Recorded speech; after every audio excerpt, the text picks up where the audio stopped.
Allah yurmo yaafo nene am tawigo kullu nafsin zaiqatul mawti kala burɗo neɗat mayde mi hoolima joomam lokolomal fitran ali diafra hommage à ma mère. Ko yurminimi nde mayde nene tayibu seydi nde mayde naftino ko wullinimi nde mayde nene tayibu seydi nde mayde naftino be mayde wullinimi be mayde nene men tayibu seydi nde mayde nafti min ko wullinimi ndu yaadu nene am tayibu bobo nde mayde wujji nande nene waali mino yara duuɓi ɗiɗi no dumi nene lamtilari kam memimi hoore ndi nangimmi jungel yari min mi anda nene ɗum mi wayno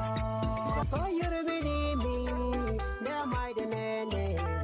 tayibu seydi nde mayde naftino ko wullinimi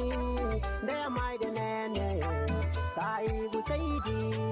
nde mayde naftino min ɗum yurminimi ɗum wullinimi tayibu seydi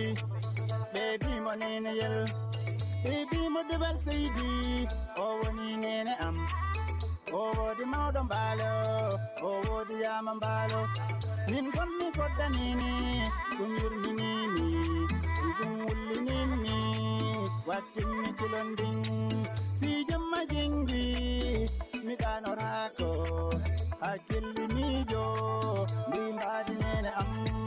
ko yurminimi nde mayde nene tayibu seydi nde mayde naftino ko wullinimi nde mayde nene tayibu seydi nde mayde naftino mi mayde susiri juna banimmi nene am yo tayibu seydi Allah yurmo yaafo ey ceerno baba e nene muna e nene tullay baɗi moy nene am majima joomam ma yaafo nene am Allahu joomam ma yaafo nene am. Je pense à toi, maman, je t'aime beaucoup. Maman, je prie pour toi. Maman, repose en paix.